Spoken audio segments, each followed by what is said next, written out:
First year के students बेटे, आपका जो लेक्चर नंबर 6 है, 6वां लेक्चर, वो ऑर्गेनाइजेशन ऑफ फोटोसिंथेटिक पिगमेंट्स से रिलेटेड है।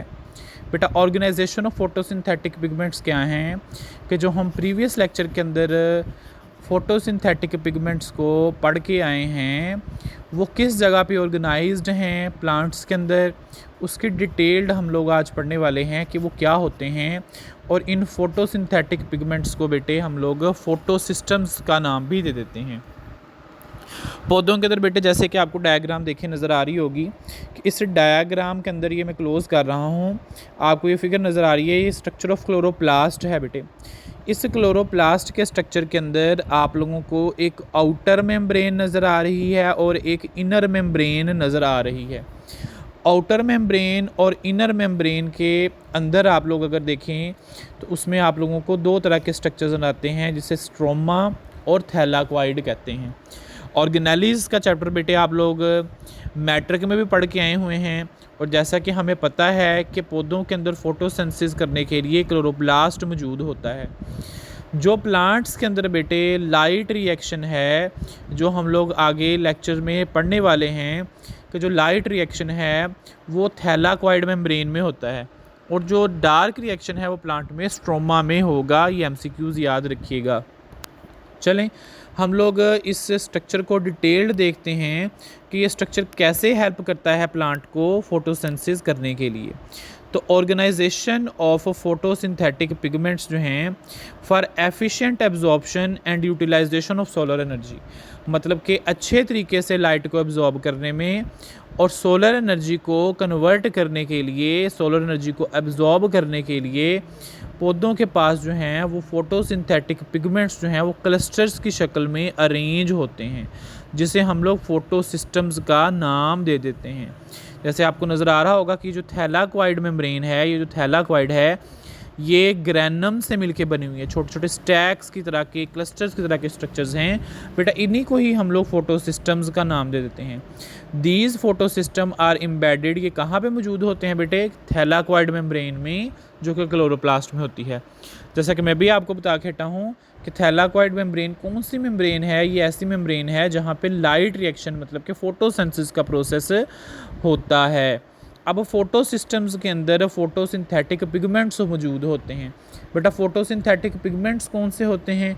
आई थिंक मैं पिछले लेक्चर में आपको बताया है कि फोटोसिंथेटिक पिगमेंट्स जो हैं chlorophyll A, chlorophyll B, chlorophyll C, chlorophyll D पढ़ा हमने, ज़ैंथोफिल पढ़ा, कैरोटीनाइड्स पढ़े। बेटा ये सारे क्या हैं? फोटोसिंथेटिक पिगमेंट्स हैं। ये फोटोसिंथेटिक पिगमेंट्स जो हैं ये थैलाक्वाइड मेम्ब्रेन में मौजूद हैं, और ये क्या हैं? ये फोटोसिंथेटिक पिगमेंट्स हैं and carries electron transport chain. अब इलेक्ट्रॉन ट्रांसपोर्ट चेन क्या है बेटा? जब लाइट एनर्जी आके इन क्लस्टर्स के ऊपर, इन फोटो सिस्टम्स के ऊपर पड़ती है तो वो इलेक्ट्रॉन को ट्रांसफ़र करती है ऊपर वाली साइड पे, ठीक है, उस इलेक्ट्रॉन को ट्रांसफ़र करती है आगे मेम्ब्रेन्स की तरफ। ये हम लोग आगे डिटेल में आपको समझाऊंगा डायग्राम के साथ कि कैसे इलेक्ट्रॉन ट्रांसपोर्ट चेन के अंदर जो है वो इलेक्ट्रॉन मूव करते हैं। अब ईच फोटो सिस्टम जो होता है कंसिस्ट होता है लाइट गैदरिंग एंटीना कम्प्लेक्सेस और रिएक्शन सेंटर में। बेटा रिएक्शन सेंटर को आई थिंक मैं आप लोगों को पहले भी एक्सप्लेन कर चुका हूँ कि रिएक्शन सेंटर्स क्या थे। बेटा रिएक्शन सेंटर्स एक्चुअली हमारे पास जो हैं वो सेंटर्स होते हैं जहाँ पर रिएक्शंस हो रहे होते हैं। जैसे आप लोगों के पास जो है क्लोरोफिल ए को हम लोग जो है वो रिएक्शन सेंटर कह चुके थे। क्यों कह चुके थे? क्योंकि ये मैक्सिमम लाइट को एब्जॉर्ब करता है और ये रिएक्शन सेंटर भी कहलाता है। बेटा एंटीना कम्प्लेक्सेस वो स्ट्रक्चर्स होते हैं कि जो कह लें कि आप लोगों के पास लाइट एनर्जी को कैप्चर करते हैं। अगर आप लोग इस डायग्राम को देखें, मैं इसको क्लोज कर रहा हूं, तो आप लोगों को फोटो सिस्टम्स डिटेल्ड नज़र आएंगे। अगर आप लोग देखें तो ये आप लोगों को स्टैक्स नज़र आ रहे हैं ग्रीन कलर के, जिसमें एरो लगे हुए हैं पिंक निशान के। ये पिगमेंट्स हैं मॉलिक्यूल्स ऑफ एंटीना। ये पिगमेंट हैं बेटा, ये एंटीना कम्प्लेक्सेस हैं। इनके ऊपर देखें तो फोटॉन्स ऑफ लाइट जो है वो आके पड़ रही है। जब ये लाइट एनर्जी को कैप्चर करते हैं, देखें यहाँ पे लिखा होगा एक एरो के साथ रिएक्शन सेंटर, मतलब कि यहाँ पे क्लोरोफिल ए, बी वगैरह भी पाए जाते हैं। अब क्लोरोफिल ए को क्योंकि हम लोग रिएक्शन सेंटर कहते हैं, क्योंकि वो मैक्सिमम लाइट को एब्जॉर्ब कर रहा होता है और साथ में बाकी के आने वाले पिगमेंट्स की लाइट्स को भी एब्जॉर्ब करता है। जैसे कैरोटीनाइड, ज़ैंथोफिल, क्लोरोफिल बी, इनसे जो लाइट आती है क्लोरोफिल ए उसको भी जज़ब करता है और अपनी लाइट को खुद भी जज़ब कर रहा होता है, इसलिए उसे रिएक्शन सेंटर कहा जाता है। तो बेटा ये रिएक्शन सेंटर और ये जो पिगमेंट्स हैं एंटीना कम्प्लेक्सेस, ये मिल के फोटॉन्स ऑफ लाइट को लेते हैं और ऊपर देखें आपको नज़र आ होगा 2 इलेक्ट्रॉन प्राइमरी इलेक्ट्रॉन एक्सेप्टर के पास भेज देते हैं। बेटा ये आप प्राइमरी इलेक्ट्रॉन एक्सेप्टर्स आगे उन इलेक्ट्रॉन्स को मूव करवाते हैं जो कि इलेक्ट्रॉन ट्रांसपोर्ट चेन में जाते हैं। ये मैं डिटेल्ड आपको जी स्कीम आगे टॉपिक पढ़ाऊंगा, उसमें फिर डिटेल देखेंगे कि कैसे इलेक्ट्रॉन मूव करते हैं। अभी आप लोग सिर्फ इतना याद रखें कि हमारे पास एक रिएक्शन सेंटर है जहाँ रिएक्शन होता है, क्लोरोफिल ए को रिएक्शन सेंटर कहा जाता है। पिगमेंट्स क्लोरोफिल क्या हैं, या पिगमेंट मॉलिक्यूल जो एंटीना कम्प्लेक्सेस हैं वो लाइट एनर्जी को कैप्चर करते हैं और रिएक्शन सेंटर के पास भेजते हैं। बस ये बात आपने याद रखनी है। चलें जी ऊपर चलते हैं दोबारा से। Antenna complexes has many pigments, जैसे मैंने बताया कि एंटीना कम्प्लेक्स पर मैनी पिगमेंट मॉलिक्यूल हैं जो लाइट एनर्जी को कैप्चर करते हैं and pass the excitation energy, जो कि ऊपर हाई एनर्जी इलेक्ट्रॉन की तरफ भेज देते हैं और आगे रिएक्शन सेंटर की तरफ। अब रिएक्शन सेंटर क्या है, हाई एनर्जी मॉलिक्यूल कैरियर कौन सा है, chlorophyll A. The reaction centre has 1 और मोर मॉलिक्यूल ऑफ क्लोरोफिल ए। इसमें रिसेंट अभी बता के चुका हूँ आपको कि रिएक्शन सेंटर हम लोग क्लोरोफिल ए को बोलते हैं। तो रिएक्शन सेंटर जो है उसके पास एक क्लोरोफिल भी हो सकता है और मैनी क्लोरोफिल भी हो सकते हैं जो कि लाइट एनर्जी को पास करते हैं ऊपर बेटे प्राइमरी इलेक्ट्रॉन एक्सेप्टर में, जो येलो डायग्राम मैंने अभी आपको जूम करके बड़ी करके दिखाई भी है। अब ये इलेक्ट्रॉन एक्सेप्टर जो है ये पास करते हैं आगे सीरीज़ ऑफ इलेक्ट्रॉन कैरियर्स को और इसी को इलेक्ट्रॉन ट्रांसपोर्ट चेन का नाम दे देते हैं। बेटा ये आपको फिर मैं एक दफ़ा बता रहा हूँ इस जो है वो डायग्राम को क्लोज करके कि फोटॉन्स ऑफ लाइट आके आपके एंटीना कम्प्लेक्सेस के ऊपर पड़ती है और वो हाई एनर्जी मॉलिक्यूल की तरफ जाते हैं जिसे रिएक्शन सेंटर कहते हैं, जो कि क्लोरोफिल ए होता है। ये रिएक्शन सेंटर क्लोरोफिल ए उस इलेक्ट्रॉन्स को लेके एक्साइट करता है, एक्साइटेड हो जाते हैं और वो मूव करते हैं प्राइमरी इलेक्ट्रॉन एक्सेप्टर की तरफ, जो कि आगे फर्दर सीरीज़ ऑफ रिएक्शंस को चला के आपके पास जो है वो इलेक्ट्रॉन ट्रांसपोर्ट चेन में उन इलेक्ट्रॉन्स को ट्रांसफ़र करते हैं। अब यहाँ बेटा हमारे पास 2 तरह के फोटो सिस्टम्स होते हैं क्लोरोप्लास्ट में। MC शॉर्ट क्वेश्चन याद रखिएगा, how many types of photo system are present in chloroplast. बेटा 2 तरह के फोटो सिस्टम है, photo system 1 and photo system 2। अब इसे फोटो सिस्टम 1 और फोटो सिस्टम 2 हम क्यों कहते हैं वो देखते हैं। कहता है इनका नाम इस तरीके से अरेंज किया गया कि इनकी डिस्कवरी के अकॉर्डिंग। फोटो सिस्टम 1 जो है ये बेटा P700 chlorophyll a molecule and its reaction centre it absorb maximum light of 700 nanometre, कि जो क्लोरोफिल ए जिसे रिएक्शन सेंटर भी कहते हैं ये 700 नैनोमीटर की लाइट को एब्जॉर्ब करता है, इसलिए इसे फोटो सिस्टम 1 का नाम दे देते हैं। बेटा जैसे प्रीवियस लेक्चर में मैंने आपको बताया था विजिबल लाइट की रेंज जो है वो कहाँ से है, 350 से लेके 750 नैनोमीटर की जो रेंज है वो आपके पास विजिबल लाइट की रेंज है जो प्लांट एब्जॉर्ब करते हैं फोटोसिंथेसिस के अंदर, और यही लाइट है जो हेल्प करती है पौधों को फोटोसिंथेसिस करने में।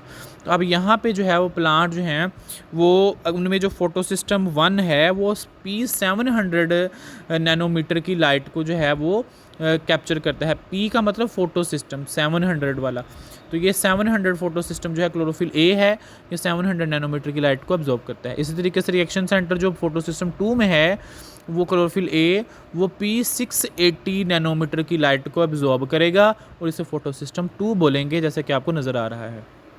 अब यहाँ पे बेटे हमारे पास फोटो सिस्टम 1 और फोटो सिस्टम 2 में आपको डिफरेंस पता लग जाएगा। सिर्फ ये याद रखिएगा कि फोटो सिस्टम 1 में P700 की लाइट को एब्जॉर्ब किया जाता है रिएक्शन सेंटर क्लोरोफिल ए में, और इसी तरीके फोटो सिस्टम 2 में 680 नैनोमीटर की लाइट को एब्जॉर्ब किया जाता है रिएक्शन सेंटर क्लोरोफिल ए के अंदर, इसे फोटो सिस्टम 2 कहते हैं। सिर्फ लाइट की इंटेंसिटी का फ़र्क है। आगे जो हमारे पास छोटा सा एक टॉपिक है मैकेनिज्म ऑफ फोटोसिंथेसिस। बट जैसे कि फोटोसिंथेसिस को हम लोग पहले डिटेल्ड पढ़ चुके हैं कि फोटोसिंथेसिस क्या है, फिर से उसको बता रहा है कि मैकेनिज्म कैसे है फोटोसिंथेसिस का। इस प्रोसेस में हम बेटे रिडॉक्स रिएक्शन को एक्चुअली देखेंगे। रिडॉक्स 2 वर्ड का कम्बिनेशन है, ऑक्सीडेशन और रिडक्शन का। ऑक्सीडेशन किसे कहते हैं बेटा, ऑक्सीडेशन का मतलब होता है addition of oxygen and removal of electron, हमारे पास जो है उसे ऑक्सीडेशन कहते हैं। इसी तरीके से रिडक्शन है हमारे पास, रिडक्शन का मतलब है कि इसमें हमने ऑक्सीजन को रिमूव करवाना है और गेन करना है हम लोगों ने हाइड्रोजन आयंस को या इलेक्ट्रॉन्स को, तो ये रिडक्शन होती है। एज फोटोसिंथेसिस नीचे इक्वेशन आपको इंडिकेट कर रही है कि बेटे देखें, carbon dioxide plus water plus light energy मिलके glucose plus oxygen plus water बना रहे हैं। इस प्रोसेस में रिडक्शन कहाँ पे हो रही है और ऑक्सीडेशन कहाँ पे हो रही है? देखिए मैं ज़रा क्लोज कर रहा हूँ इसको, फिर देखें। तो हमारे पास बेटे जो कार्बन डाइऑक्साइड है उसकी रिडक्शन हो रही है। क्यों रिडक्शन हो रही है? क्योंकि ये इलेक्ट्रॉन को और बेटे जो हमारे पास हाइड्रोजन आयन है उसको क्या कर रही है? ऐड कर रही है। जैसे कैसे? हमारे पास जो है, अगर आप लोग देखें तो कार्बन डाइऑक्साइड जो है वो रिड्यूस्ड हो रही है किसके अंदर? ग्लूकोज के अंदर। और इसी तरीके से वाटर की ऑक्सीडेशन हो रही है।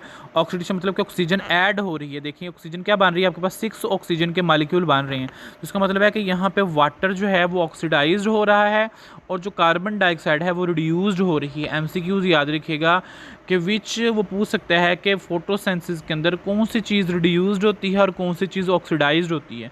तो रिडक्शन होती है जी कार्बन डाइऑक्साइड की और ऑक्सीडेशन होती है वाटर की। ऑक्सीडेशन का मतलब फिर सुन लें, ऑक्सीडेशन का मतलब होता है ऑक्सीजन को ऐड करना है और बेटे हम लोगों ने रिमूव करना है किस चीज़ को? हाइड्रोजन आयंस को या इलेक्ट्रॉन्स को रिमूव करना है। और रिडक्शन क्या होती है? रिडक्शन का मतलब बेटे होता है कि हमने यहाँ पे लॉस करना है ऑक्सीजन को और गेन करना है इलेक्ट्रॉन को और हाइड्रोजन आयन को, इसमें ये ऐड होंगे। ऊपर देखें ज़रा, मैं इसकी वर्डिंग आपको क्लियर कर दूं कि as indicate in the photosynthesis equation below, आपको बताया जा रहा है when the water molecules are split apart they are actually oxidise, मतलब कि यहाँ पे लॉस हो रहे हैं इलेक्ट्रॉन और हाइड्रोजन आयन और सिर्फ गेन होता है ऑक्सीजन का, and yield oxygen. Meanwhile carbon dioxide reduced होती है जो शुगर बनाती है, as electron and hydrogen ion जो हैं वो ऐड हो जाते हैं इसके अंदर। तो ये ऑक्सीडेशन और रिडक्शन रिएक्शन जो है गोज़ हैंड इन हैंड। जैसे ही ऑक्सीडेशन होती है साथ ही रिडक्शन होती है। तो ये याद रखिएगा फोटोसिंथेसिस के अंदर।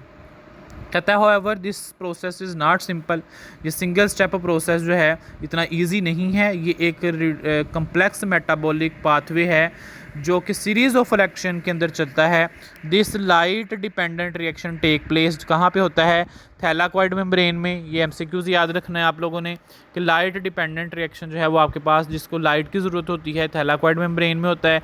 ऊपर बता चुका हूँ, हम प्रीवियस लेक्चर के अंदर हमने पढ़ा है while light independent reaction take place in stroma. ये एमसीक्यूज याद रखने हैं आपने दो बेटा इस पैराग्राफ के अंदर कि जो लाइट रिएक्शन है वो थैलाकॉइड मेम्ब्रेन में होगा, जिसे लाइट डिपेंडेंट रिएक्शन भी कहते हैं और इसी को ही हम लोग फोटोसिंथेसिस भी कहते हैं। और जो डार्क रिएक्शन है जिसे लाइट इंडिपेंडेंट रिएक्शन कहते हैं जो कि लाइट पर मुनसर नहीं होता, ये बेटा आप लोगों के स्ट्रोमा ऑफ क्लोरोप्लास्ट के अंदर जो होता है आपको नीचे नज़र भी आ रहा होगा डायग्राम के अंदर।